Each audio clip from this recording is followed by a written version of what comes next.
a widower with a child, house likely mortgaged to breaking. What could he ever offer? Someone like Victoria, so out of reach.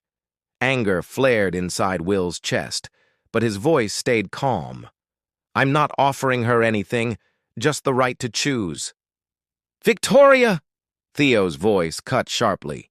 He called past Will's doorway. Victoria, come out right now! We need to talk, please!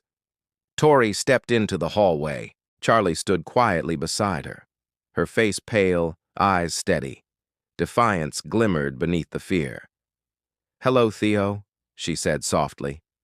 Relief cracked through his stern tone. Thank God. You've scared everyone sick. Running off like this? Absurd. We can fix this, Victoria. Whatever's wrong, I can fix. Nothing's wrong, she answered coldly. That's exactly the problem, Theo. Everything's perfect. Too perfect.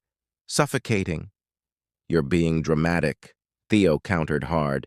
You're 32, not 16, Victoria. We have a life together. Plans, he said, voice trembling slightly. She met his gaze unflinching. You have plans, not me. I just stopped following them. I was just expected to. Go along with their plans. Theo's expression turned to steel. I gave you everything, Victoria. A home, security, reputation, comfort. What more could you need? I want to matter, Theo. Tori's voice trembled, quiet but firm. I want to be seen, not just decorate your success. This is ridiculous, Theo barked sharply. You're coming home with me now. No, she said, calm yet shaking. I'm not going anywhere, Theo. Victoria, he warned, voice full threat. Will stepped forward beside her. I think you should leave. Theo's gaze flicked between them. I see what's happening here. You think you've replaced me? Play house with my fiancé? He sneered, venom coiling in words. She has no money, Will. Her trust fund needs my approval. Without me, she's absolutely nothing. Tori's voice cut through the silence. Then it's good I'm not with you for your money. Theo's eyes went cold steel. You'll come back, Victoria. You'll crawl when you see what you've lost. Next time, I won't forgive. The door closed with final echo. The house sank into stillness. Charlie hid quietly in her room. Tori stood trembling, arms around herself. Are you okay? Will asked. I don't know, she whispered softly. He was right about the money. I have nothing of my own. I've lived on others' generosity. Parents, Theo, never truly myself. I don't know who I am. You're stronger than you think, Will said, and you're not alone, Tori. Why? She asked, voice breaking slightly. Why are you helping me? You don't even know me. Will's eyes softened with memory. He searched carefully for the words.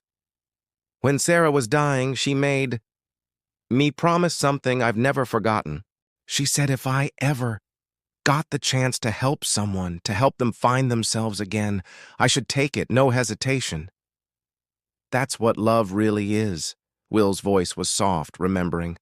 Helping people become who they're meant to be, no matter what. Tears shimmered on Tori's cheeks. She sounds like she was incredible. She was, he said quietly. And she would have liked you. That night, the house was silent. Snow fell thick beyond the window. Will found Tori in the kitchen, wrapped in Sarah's old gray sweater. Couldn't sleep? He asked gently. Too much thinking, she admitted softly. I keep wondering what's next. I'm 32, starting from nothing.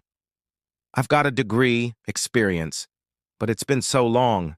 Starting over feels terrifying sometimes. Will moved beside her slowly. You don't have to tonight. One day at a time. She looked up, thoughtful, curious. Is that how you survived, Sarah? Some days, 1 hour at once. Sometimes just a minute forward. He paused, breath fogging the glass. But yes, it gets easier. Not better, he added softly. just easier to keep breathing. Tori's voice came small, trembling. Do you think you'll love again? The question hung between their hearts. Will felt his chest tighten painfully, that familiar ache of loss remembered. But this time, no guilt followed. I don't know, he said honestly. I never thought I would again. But maybe love isn't replacing what you lost. Maybe it's rebuilding. Maybe it's about finding space, room in your heart again. Tori turned, eyes glistening slightly, bright with unshed tears shining. Will, she whispered softly, uncertain. I'm not asking for anything. I just want you to know. You are not alone, ever. Whatever you choose to do, wherever you go, remember this. You'll always have a place here, with us, always safe. What if I want to stay? She asked quietly, barely audible. Then, he said, voice steady, then you stay. That's it. Morning sunlight poured through the windows. A new energy filled the house. Charlie buzzed with joy, excitedly planning ways to welcome Tori. She guided Tori to favorite spots, recounting Sarah's stories with gentle clarity. Mom used to sit here when she felt sad sometimes. Watching birds made her heart lighter, Charlie added, patting the cushioned seat. That's a beautiful way to remember, Tori said, settling beside her. Do you think she'd mind staying? Charlie asked, with surprising bluntness. I don't know, sweetheart, Tori answered. What do you think we should? I think she'd be happy that Dad smiles more now. He was really sad for a long time. That afternoon, while Charlie was at school, Will and Tori drove to the local garden center.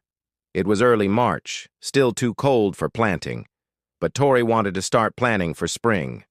She moved through the greenhouse with growing excitement, pointing out different varieties of flowers and discussing their care requirements. You really do know about gardening? Will observed, watching her examine a display of seed packets. My grandmother taught me, Tori said, her voice soft with memory. She had the most beautiful garden you've ever seen. I spent summers with her when I was little, learning about soil and seasons and the patience it takes to grow something beautiful. What happened to her? She died when I was in college. My parents sold her house immediately, saying it was too much trouble to maintain. The new owners tore up the garden and put in a tennis court. Will heard the pain in her voice and understood another piece of her story. We'll plant a new garden, whatever you want. Really? Really? Sarah would have loved that.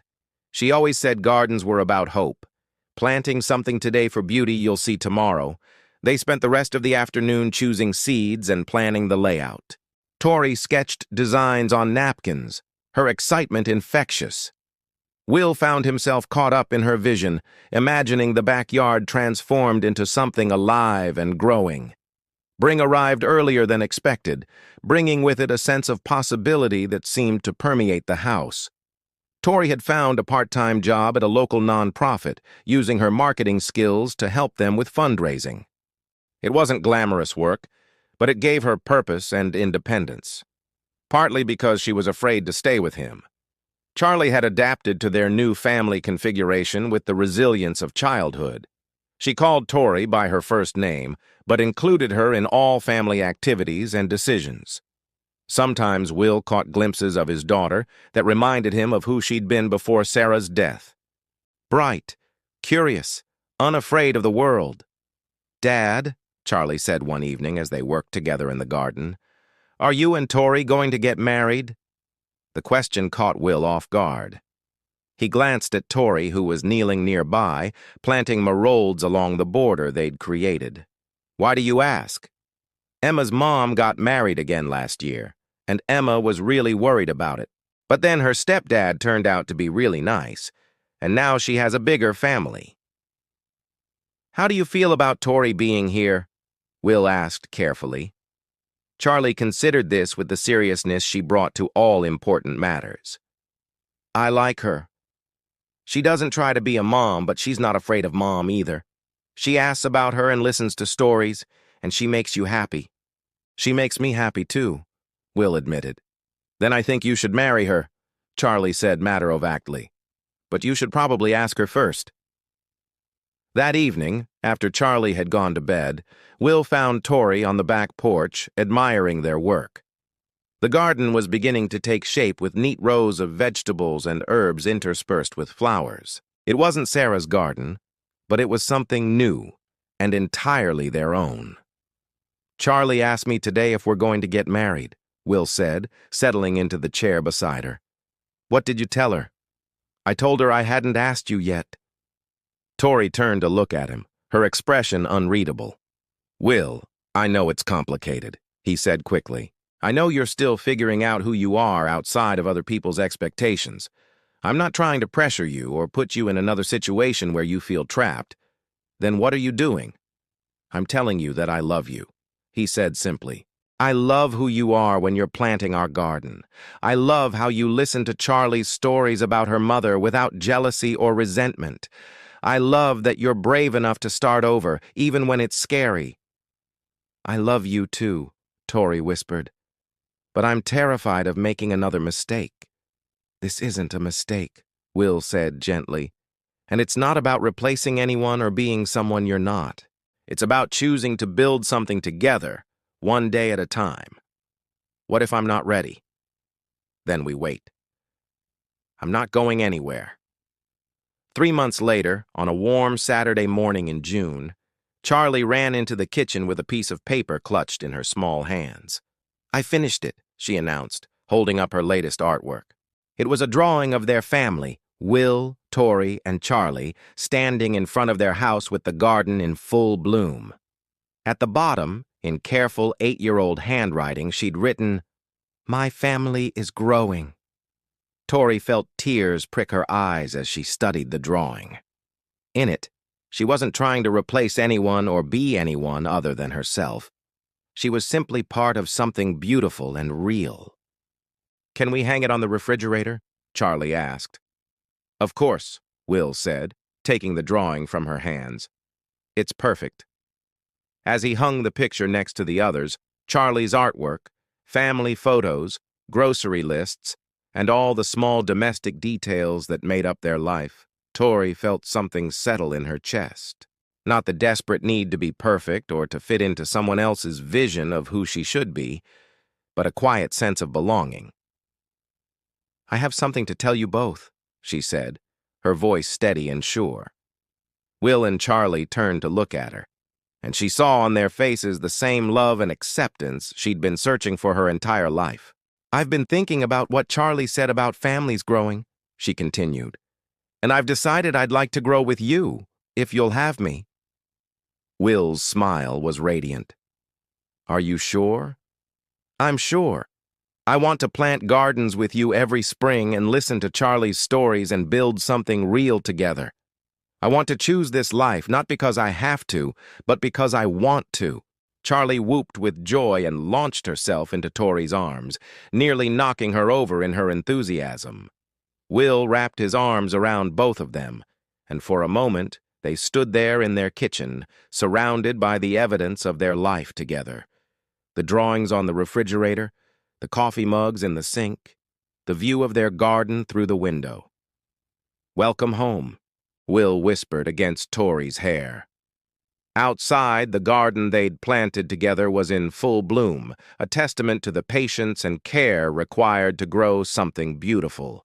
And inside, 3 people who had all known loss and loneliness had found each other and chosen to build something new. It wasn't a fairy tale ending, but it was something better. A real beginning, rooted in choice and tended with love. If this story touched your heart, remember that sometimes the most beautiful chapters of our lives begin with the courage to choose something different than what others expect of us. Hi there, and welcome to Stories, a place where stories aren't just told, they are felt. Have you ever paused your day just to reflect on a moment that changed someone's life forever? Have you ever believed in second chances, in quiet heroes, and justice showing up when the least expected? Here are 9 stories. we dive deep into the lives of ordinary people facing extraordinary situations. You will miss single dads who rise from heartbreak, young dreamers who refuse to give up, and everyday voices who stand up for what's right, even when the world tells them to stay silent. Every story we share is crafted with care to heal, to move, and to remind you that the smallest actions can spark the biggest changes. We believe that storytelling has the power to connect us, to open our hearts, and to help us see the beauty in resilience, kindness, and truth. If you're someone who values death over noise, meaning over flash, and stories that stay with you after the screen fades, then you're in the right place. So, take a deep breath, hit the subscribe button, and join us each week as we explore stories that matter, stories that may change the way you see the world. This is In Stories, and we're so glad you're